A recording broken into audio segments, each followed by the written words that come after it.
If you're gonna be in music, it's gonna be a journey, and if you don't love it, then it's gonna be an uncomfortable journey.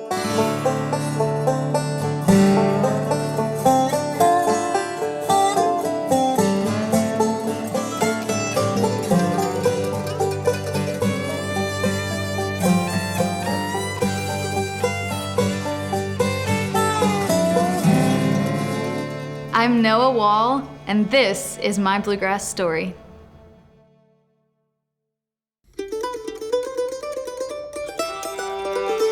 When I wake up in the morning, I am a singer first. I just love singing. I think when I was 1 year old and I was sitting on my grandma's kitchen table and my mom starts singing Tom Petty, Free Fallin', she says, "She's a good girl," and I said, "Loves her mama." At a year old, I haven't stopped singing ever since, and so I love singing and I love words. Even though I have a lot of other interests, putting those two together in a song still is the thing that's closest to my heart.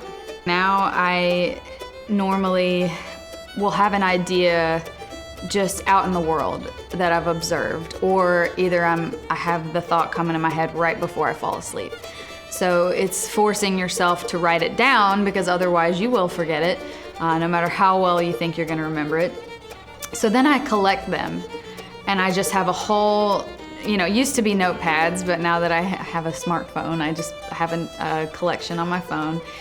And then when I have the time to sit down and go back and revisit those, I usually will get on a computer and just write down everything that I associate with that thought. What am I feeling? Where did that thought come from? And so it's kind of like a big just brainstorm. I'm just typing, and trying to get to the heart of what I was feeling and the point that I want to make with the song, wherever it's headed. Occasionally, sometimes a melodic idea will come first. Usually it's words for me. So then I pick up a guitar and I just take the one line that's making sense and just play with it until I get something in my head that I feel like is catchy, because I want people to enjoy it as much as I do just for thinking it. It should be an enjoyable experience for the listener, hopefully. So I try to make things that are memorable musically as well as lyrically.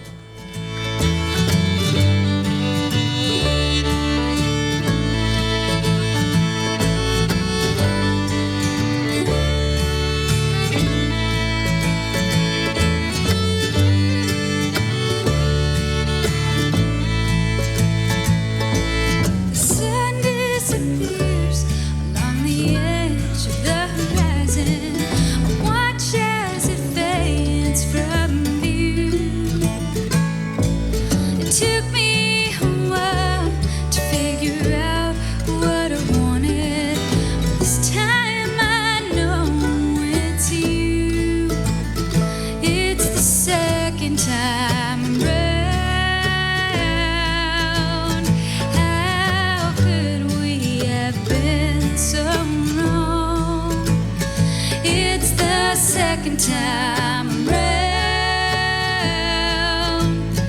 and I'm right back where I belong. I watch the sun sinking the way my heart once did. I still feel the cold rush of pain, and though it all fits now, before I understood it, I never thought we'd be back here again. It's the second time around. How could we have been so wrong? It's the second time around,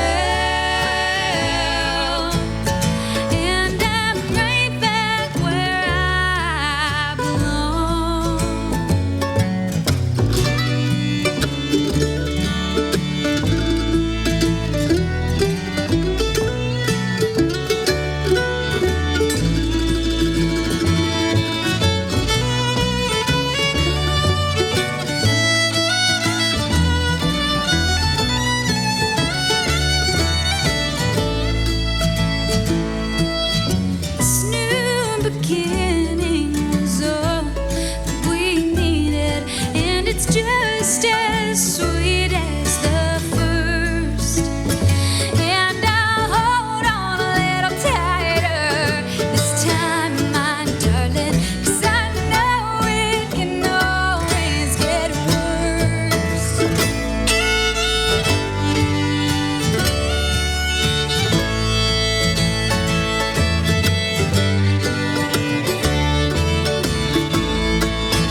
time around.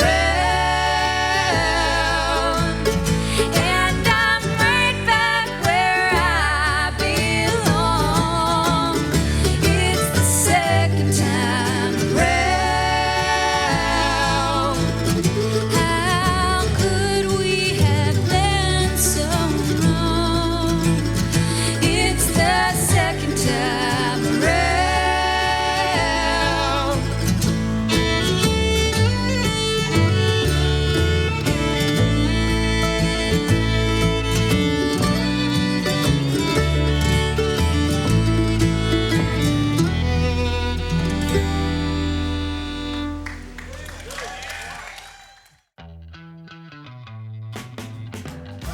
Horses, bourbon, and the great outdoors. That's Kentucky. Original, majestic, and wide open. In one day, visit legendary distilleries, explore horse country, or put on your hiking shoes and get out there. This is Kentucky. Come see for yourself. Plan your road trip at KentuckyTourism.com. Hey everybody, I'm Dan Tominski. My favorite magazine is Bluegrass Unlimited. It can be yours too. Get your subscription to Bluegrass Unlimited, the monthly print publication of bluegrass music since 1966. Bluegrass Unlimited includes feature articles on bluegrass history and tradition, current artists and bands, and so much more. Subscribe today online at bluegrassunlimited.com. And if you subscribe today using code MyBluegrassStory, you'll save 15% of the regular subscription rate. The Bluegrass Music Hall of Fame and Museum, located in beautiful Owensboro, Kentucky, is your destination for bluegrass music. With interactive exhibits, you'll learn about the early innovators of the music, like Bill Monroe and Flatt and Scruggs, but you'll also discover the artists of today who are following in their footsteps. But that's just the beginning. Experience the music behind the exhibits by playing music in our pick-and parlor and by enjoying a live show in our beautiful theater. Appearing soon at the Hall of Fame, We Banjo 3 on March 18th, Rhonda Vincent on March 25th, Darren and Brooke Aldridge on April 23rd, Daly and Vincent on May 6th, and Dan Tominski on May 14th. Use the promo code on your screen to save on concert tickets at bluegrasshall.org. And when visiting the Bluegrass Music Hall of Fame and Museum, be sure to check out the exhibit highlighting the artists featured on the television show My Bluegrass Story. Plan your trip to Owensboro, Kentucky today and discover your bluegrass story. Learn more at bluegrasshall.org.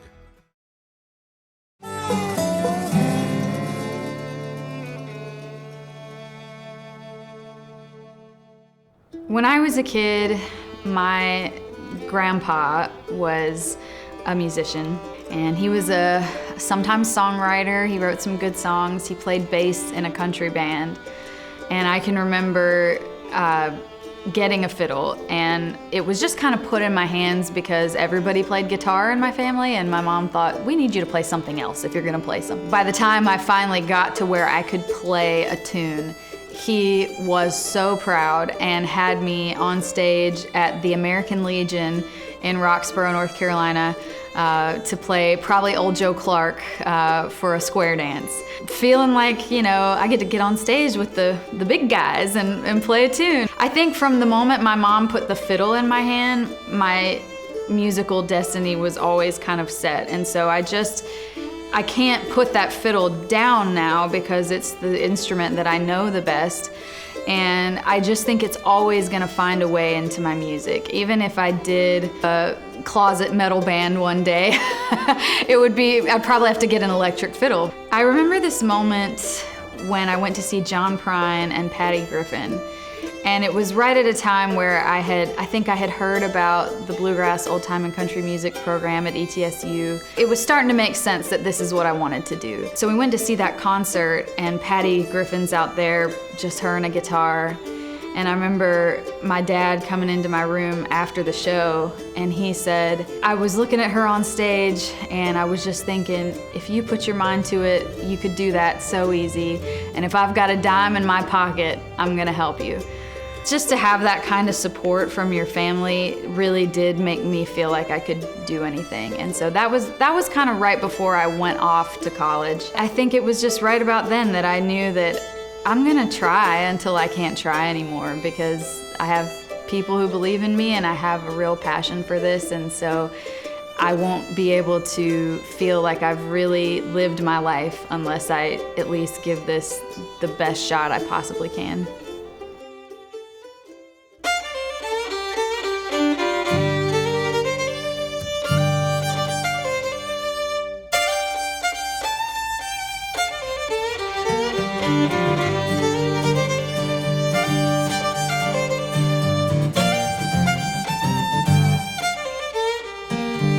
Looking in on Nashville, gotta see it for myself. Ain't nothing good about nowhere. You can't find somewhere else. Well, I'll be fine anywhere I plant my feet. But in time, I will grow some roots beneath.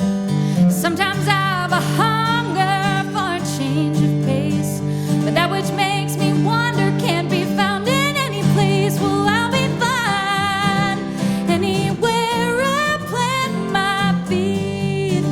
But in time, I will grow some roots beneath.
Settled in on Nashville, but now I'll call it home. All that really matters I'll take with me when I go. I'll be fine anywhere I plant my feet.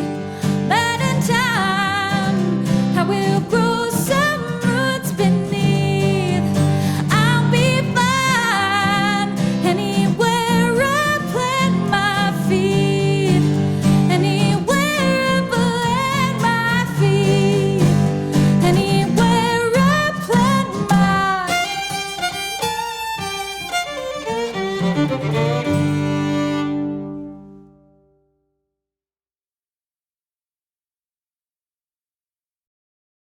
So we performed a song called Anywhere I Plant My Feet, and that song was me telling myself to stop always looking ahead for the answer. And I know this is such a relatable thing for musicians or not, is that you're always thinking, well, when I get this done, then I'll be able to do this. Or, you know, when I get to this point, then I can think about this. But that's just so false. It just never really happens that way, and especially when it's just to your contentment, you have to learn to be content wherever you are. And so that song is telling myself I'll be fine anywhere I plant my feet. I started writing it right before we were gonna move to Nashville from Johnson City, where I went to school. And in my head, I'd been saying, well, maybe when I get to Nashville, I'll be able to do this, this, and that. And so I mentioned Nashville in the song because it's like, look, it's just like anywhere else. Like, yeah, you might find opportunities there, things might happen that might not happen, but you could say that about any place. I'll be fine anywhere I plant my feet. And that was just me trying to bang that notion into my own head because I've struggled with that for so long. In the heart of bluegrass country, on the banks of the Ohio River, there's a place where healthcare is different. where it's woven into the very fabric of our local communities. Where doctors practice more than medicine, they practice living. Here, everyone cares for the patient and treats them like a neighbor, because they are one. This place is called Owensboro Health, where a healthier community is what we do. There's a city where a river of music flows, where you're invited to discover its deep roots in bluegrass music and heritage and harmonies converge. It's a community that's just like the music it's home to, welcoming and authentic. This is Owensboro, Kentucky. This is the bluegrass music capital of the world. On June 22nd to 25th, 2022, ROMP Festival takes place in Owensboro, Kentucky. Produced by the Bluegrass Music Hall of Fame and Museum, ROMP features 4 days of music, camping, jamming, and much more. Immerse yourself in bluegrass music by experiencing live performances from over 25 artists. Plan your trip to ROMP Festival in Owensboro, Kentucky on June 22nd to 25th, 2022. More information about ROMP can be found at rompfest.com.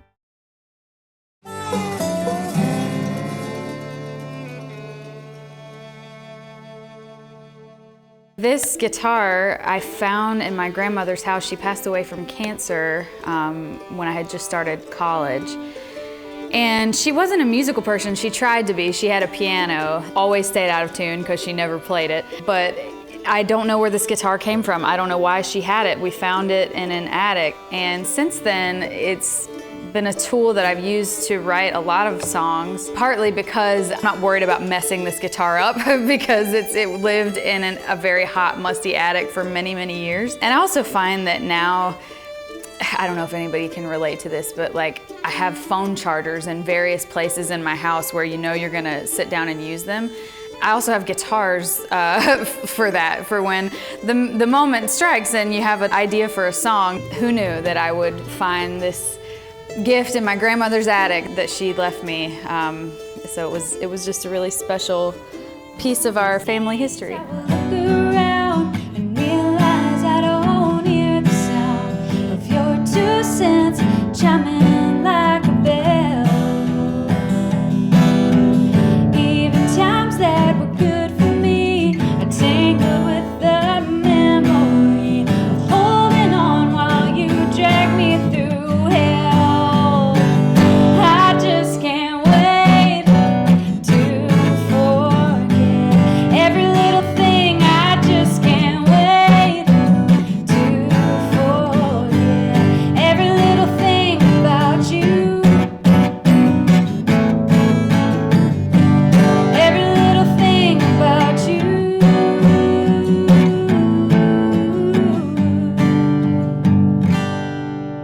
This guitar has just been like a little family member that I feel a little bit sentimental about sending off to the big museum.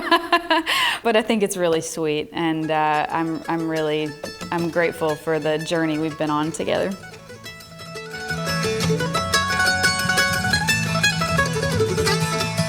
I wish I was in Bowling Green, sitting in my chair with the one I run whiskey keg, the other in my dear, the other in my dear Bowling Green. Whoa, good old Bowling Green.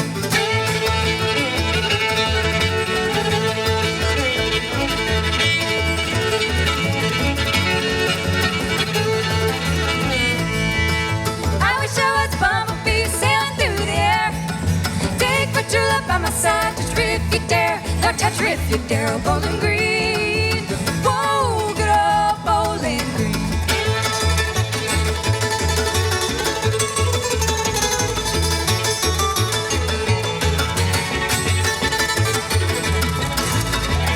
Now if you see that kind of mind, you tell her what's for me. And if she loved another man, I would set her free. I would set her free, oh Bowling Green. Whoa, good old Bowling Green.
The Bluegrass Music Hall of Fame and Museum, located in beautiful Owensboro, Kentucky, is your destination for bluegrass music.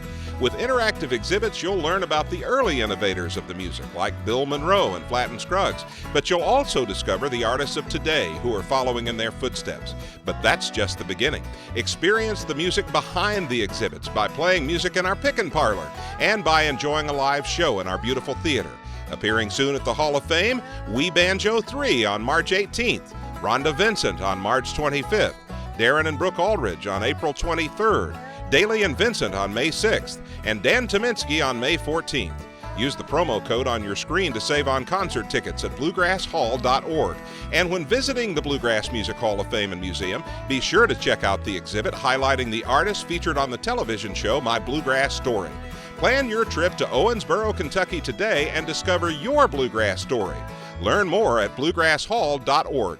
American Patriot Getaways has cabin rentals in Gatlinburg for any group size or budget. From a romantic studio for two to a 13-bedroom chalet, we can help you make memories any time of year. Break away from the everyday and take in the fresh mountain air from our cabin rentals in Gatlinburg and Pigeon Forge. Enjoy luxurious amenities like a steamy hot tub, exciting game room, breathtaking views, or even a private indoor pool. Find your favorite cabin rentals in Gatlinburg today.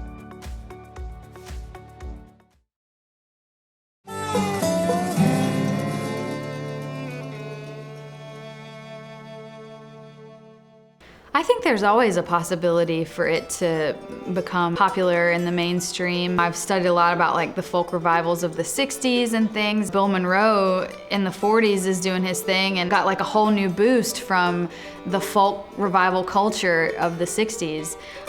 So that happened, and there's been multiple folk revivals over the years. Of course, you know, when Oh Brother Where Art Thou, I mean, I was right in the thick of that as a preteen when that came out, and it proves that there is a market for it, and there are people that will be inspired by it if they hear it in the right setting and they hear it done well. It was just the perfect recipe of little ingredients to make it explode, and so there's always going to be creative people out there that are going to find ways to put it in projects and make it more accessible.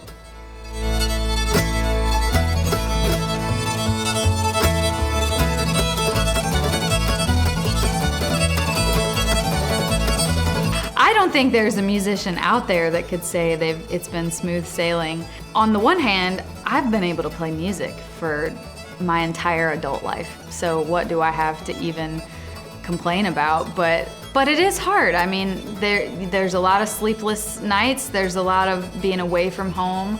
I think that was a big thing earlier in our band, was learning how to be a road warrior, and some people do it for a while and realize it's not for them. Sometimes you have to do it before you know whether you can do it or not. So there's been those kind of challenges. We've had business challenges with, you know, deals gone south, and we've had near-death experiences in our van. We've pretty much, I feel like, been through just about everything. I don't know what else to do, because this is all I know how to do.